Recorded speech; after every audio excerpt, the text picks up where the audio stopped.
warahmatullahi wabarakatuh.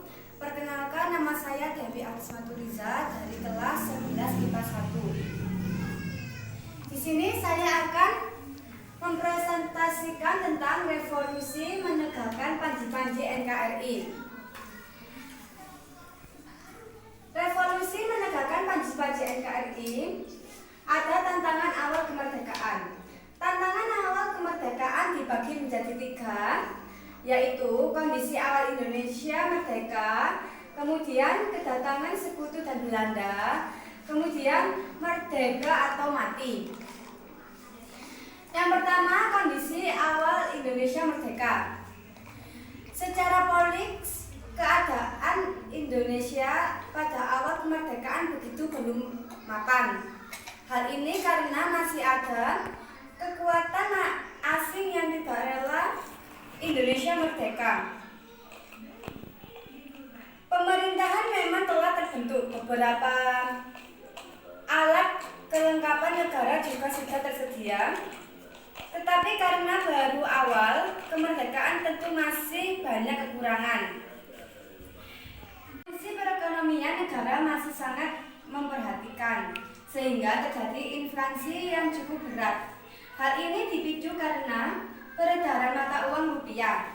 Jepang yang tak terkendali waktu itu berlaku mata uang, yaitu The Javanese Bank, uang pemerintahan India, Belanda, dan mata uang rupiah Jepang. Yang kedua, ada kedatangan sekutu dan Belanda. Penyerahan Jepang kepada sekutu tanpa syarat pada tanggal 14 bulan 8 1945 membuat analogi bahwa sekutu memiliki hak atas kekuasaan Jepang di berbagai wilayah. Sekutu masuk ke Indonesia diboncengi Nica. Setelah PD2 terjadi perundingan Belanda dengan Inggris di London yang menghasilkan Kiev-Peace Agreement. Isinya tentang pengaturan penyerahan kembali Indonesia dari pihak Inggris ke Belanda. Langkah-langkah yang ditempati sebagai berikut.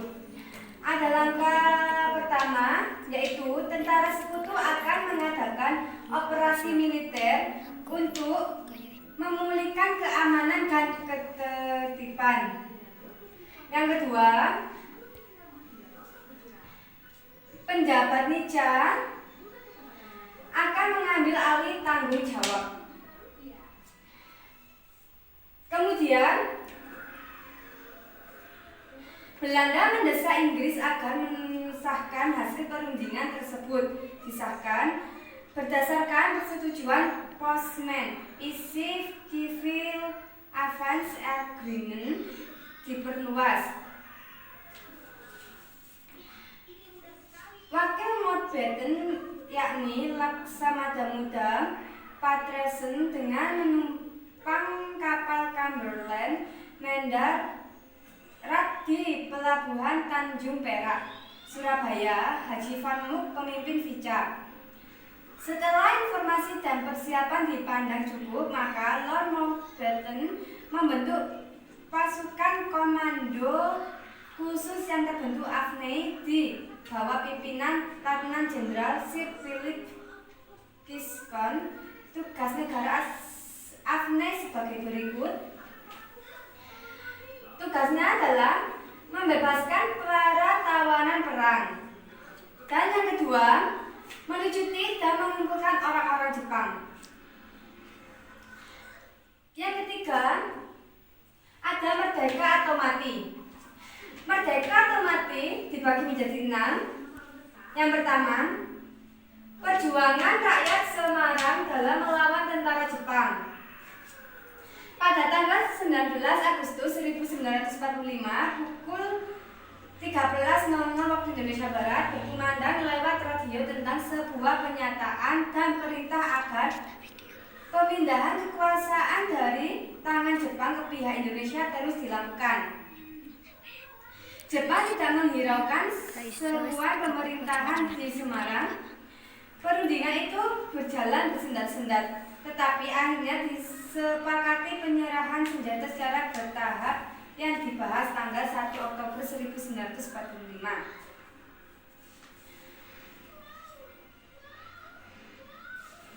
Nakamura mengancam akan mengebom kota Semarang. Apabila para pemuda tidak mau menyerahkan senjata, Wongsonegoro terpaksa menyetujui dengan membutuhkan tanda tangan pada perjanjian itu.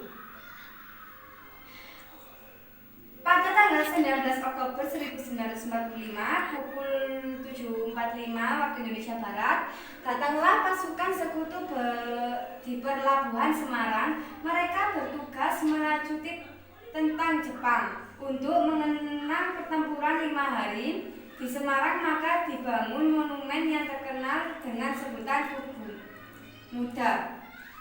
Yang kedua, pengambilan alih kekuasaan Jepang di Yogyakarta. Di Yogyakarta, perebutan kekuasaan secara serentak dimulai pada tanggal 26 September 1945. Mereka memaksa orang-orang Jepang akan menyerahkan semua kantor mereka kepada orang Indonesia kepada daerah Yogyakarta yang dijabat oleh Jepang atau Kokan. Harus meninggalkan kantornya di Jalan Malioboro tanggal 5 Oktober 1945. Gedung Kocokan Katai berhasil diserbu dua dijadikan sebagai kantor Komite Nasional Indonesia Daerah. Yang ketiga ada area-area Surabaya untuk Indonesia.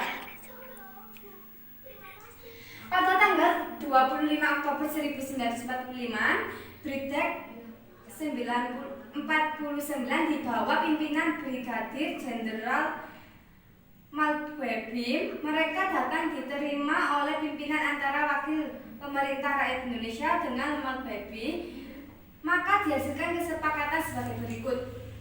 Kesepakatannya adalah Inggris berjanji bahwa di antara tentara mereka tidak terdapat angkatan perang Belanda. Yang kedua, disetujui kerjasama antara kedua negara untuk menjamin keamanan dan ketentraman.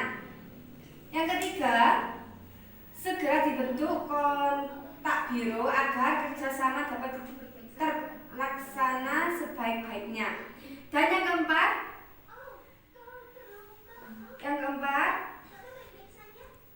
Inggris hanya meluncurkan tentara Jepang saja.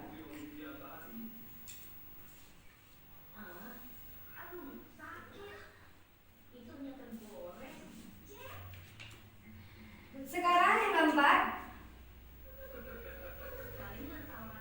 pertempuran Palagan Ambrawa. Pertempuran Palagan Ambrawa terjadi pada tanggal 29 November dan berakhir pada 15 Desember 1945 antara pasukan TKR Pemuda Indonesia melawan pasukan Inggris. Dimulai dengan insiden yang terjadi di Magelang yang berkembang setelah pertempuran antara TKR dan tentara sekutu. Yang kelima ada pertempuran Medan Area. Pertempuran Medan Area terjadi pada tanggal 9 November 1945. Pasukan sekutu di bawah pimpinan Brigadir Jenderal T.E.D. Kelly mendarat di Sumatera Utara. Dengan kekuatan itu, tampak perubahan sikap menjadi congkak karena merasa sebagai pemerintah dari perang. Sikap ini memancing timbulnya berbagai insiden yang dilakukan secara spontan oleh para pemuda. Yang terakhir ada Badan Lautan Api. Badan Lautan Api di Bandung, pertempuran diawali oleh usaha para pemuda untuk merebut pangkalan udara Andir dan pabrik senjata bekas Artilena Construction Winkel atau ACW sekarang Pindad, dan berlangsung terus sampai kedatangan pasukan sekutu di Bandung pada 17 Oktober 1945. Sekian presentasi dari saya. Bila ada kekurangan atau perbuatan yang tidak senonoh, saya akhiri. Wassalamualaikum warahmatullahi wabarakatuh. Kemudian bila ada kesalahan dan kekurangan mohon dimaklumkan. Wassalamualaikum warahmatullahi wabarakatuh.